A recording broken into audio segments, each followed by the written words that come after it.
Welcome back. In 2022, when Democrats stayed home and Ron DeSantis won the state by 19 points, Republican Fabian Basabe rode that wave and won a seat in the Florida House representing District 106, which includes Miami Beach, North Bay Village, and runs all the way up to Aventura.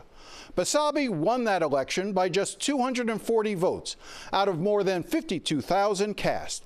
Basabe's win in a Democratic-leaning district surprised a lot of people because many had written him off as a boorish clown who starred in a reality TV show, Filthy Rich Cattle Drive, with one of the Kardashians. And to be honest, for a long time, it seemed Basabe was more interested in becoming a Kardashian than a politician. He made tabloid headlines for Dirty Dancing with then First Daughter Barbara Bush in 2004. The Washington Post described him as the male equivalent of Paris Hilton. The Miami Herald noted that in 2016, Basabe was charged with disorderly conduct for climbing on the roof of a car and yelling at pedestrians on South Beach, telling police at the time he wanted to make a fabulous entrance to Club Twist, according to the incident report. In 2019, the New York Post reported accusations he berated a publicist who wouldn't let him into a party, allegedly calling her the N-word, a charge he denies. Which brings us to where we are today. In 2022, he ran for a state house seat, largely financing his own campaign.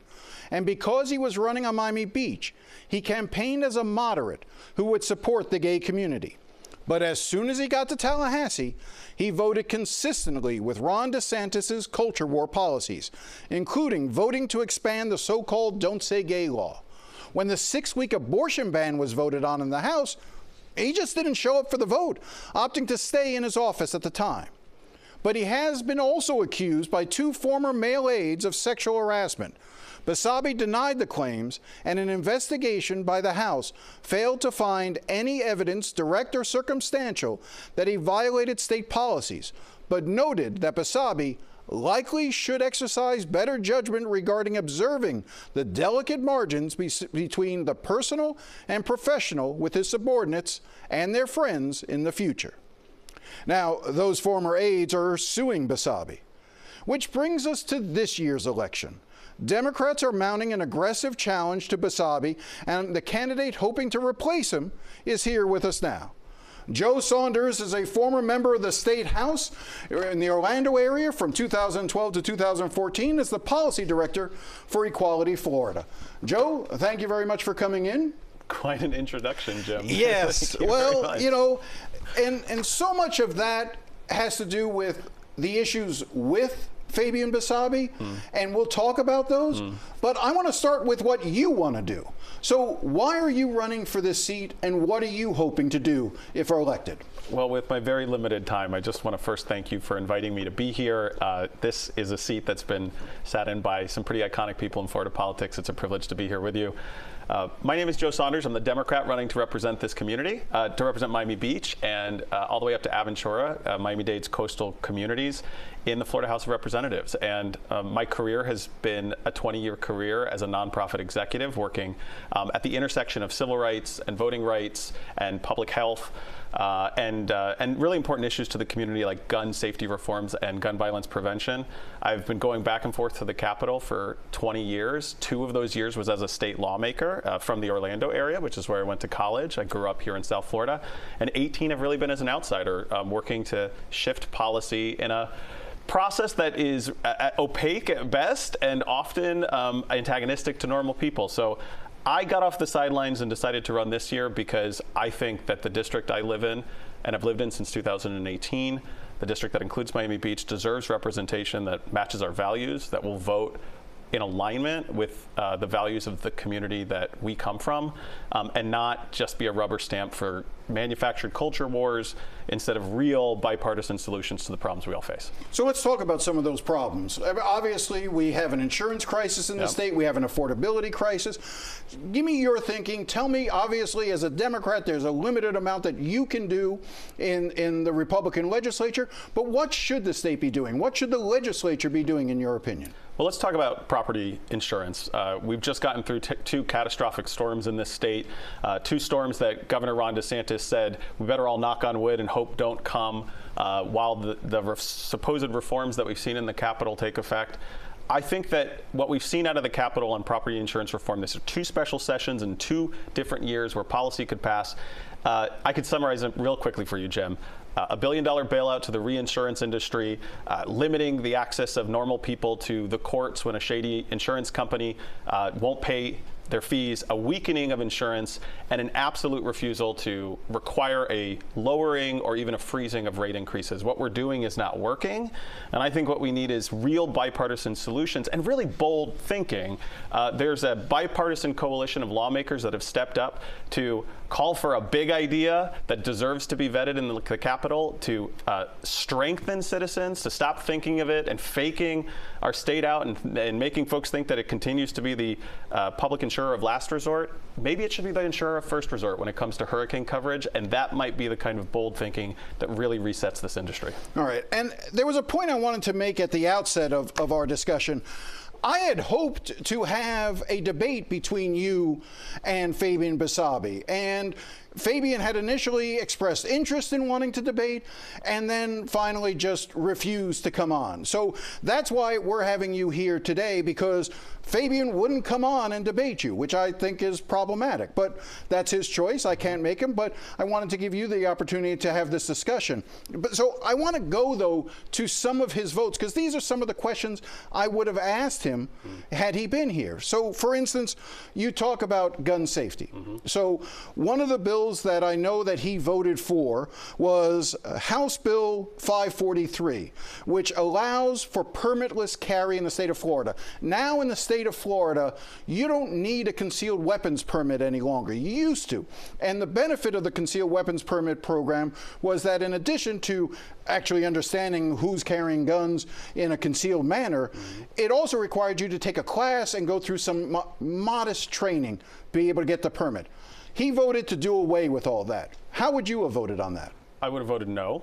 I also would have voted no on the bill he voted yes for 2 years in a row that repealed the gun safety laws that were passed by students from Stoneman Douglas High School, who came from Parkland just a few weeks after that tragedy in the middle of the night to drive up to Tallahassee to fight for common sense, bipartisan gun safety reforms. My opponent voted twice to give teenagers access to assault rifles again. He's proud of his NRA endorsement. I think that's horrifying, and I think it's deeply out of alignment with this district. You know, I just want to, let me just hold you there, because I want to stay on this point about the Marjorie Stoneman Douglas bill. I mean, you correctly say this was a huge bipartisan victory. Republicans, Democrats came together, passed not just raising the age for those sorts of weapons to 21, but also red flag laws, which would allow for seizure of weapons from individuals who are a threat to themselves or others through the court system. He voted twice to do away with that. Now, neither of those bills passed because the Senate, in each case, killed those bills. But he voted to repeal, to do away with those laws both times. So the bill that was brought by some of the most extreme pro-gun members of the legislature was not a full repeal. So it didn't include the red flag laws that you mentioned, but it was a repeal of the new age restrictions. And effectively what it said is that Rep. Basabe, my opponent, voted twice that teenagers should again have access to assault rifles, that they should have a right to buy guns, including long guns. And I just think in the environment we live in today, nobody agrees that Democrats, Republicans, NPAs, any reasonable person understands that that is the worst kind of extremism. And I think it's why he earned the NRA's endorsement, but I think it's out of step with the community I come from. I want to turn to abortion. As I said in the introduction, he just didn't show up and vote. Like he just was absent when the 6-week ban was being voted on. Well, I'm going to correct you on one small part of that. So he was not present in the chamber. He was sitting in his office at the time of the final vote. But what's really important for voters in my district to understand is that Rep. Basabe was there on the floor when 50 amendments were brought to mitigate the extremism of the 6-week abortion ban. So amendments that would have strengthened exemptions for women and girls who have been victims of sexual assault. He voted no on those amendments. So in every vote that he had a chance to stand up, turn his microphone on, and defend the agency and autonomy of women and girls in this state, to stand up against the intervention of government in the lives and the private decision-making of women and girls in this state, he voted no on the amendments, and then he took a walk. He also voted for the bill that prevents local municipalities, counties, and cities from passing extreme heat measures. So Miami-Dade County, for instance, had an ordinance that wanted to try to protect individuals who are workers who are out in extreme heat. We're seeing the effects of climate change. We're seeing what this can do. So putting in some standards to be able to protect workers. He voted on a bill. It was, I can't remember the name of the bill right now. I think it was 543. No, it was a different bill. But he voted to basically prevent any city or county from passing laws to protect workers from extreme heat. Correct. In an environment in Miami-Dade County, in an environment where we are seeing record level heats, and that, what was also included in that bill, Jim, was a ban on living wage ordinances. A simple local ordinance that Miami-Dade County passed that said that they could require that contractors who come, Miami-Dade County has a $9 billion budget, a provision that said if you take one of our contracts, we're going to ask you to match what we do with our employees for your employees and offer them a living wage. That same bill robbed the ability of local governments across the state to create basic living wage ordinances in addition to these heat stress protections.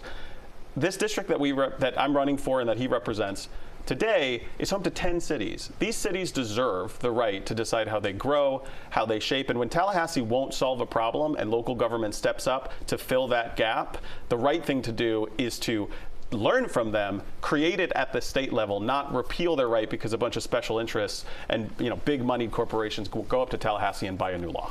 So the argument could be made that despite his voting record, it's better to have a Republican in that seat because a Republican is more likely to be able to get funding for groups and entities in the district than a Democrat will. How would you address that? I think that's fundamentally not true. If you look at what the last 2 years have been, despite what my opponent would say, I'm sure if he was here and was willing and brave enough to come debate me in front of your viewers with you, he would make that argument. And my response would be that that's not what the budget shows, and it's not what I believe happened. I think that my opponent did manage to leverage his time as a member of the majority for his first year. And then after a number of scandals that you've covered here on your show and that you talked about in your intro, was completely sidelined by the majority. We had members from other districts who were fighting for funding for our district. That is not leadership. And there's a strong record of Democrats in this district getting the funding that they need for the cities and the important projects. All right, Joe, I got to end it there. Thank you very much for coming in. All right, we'll be right back after the break.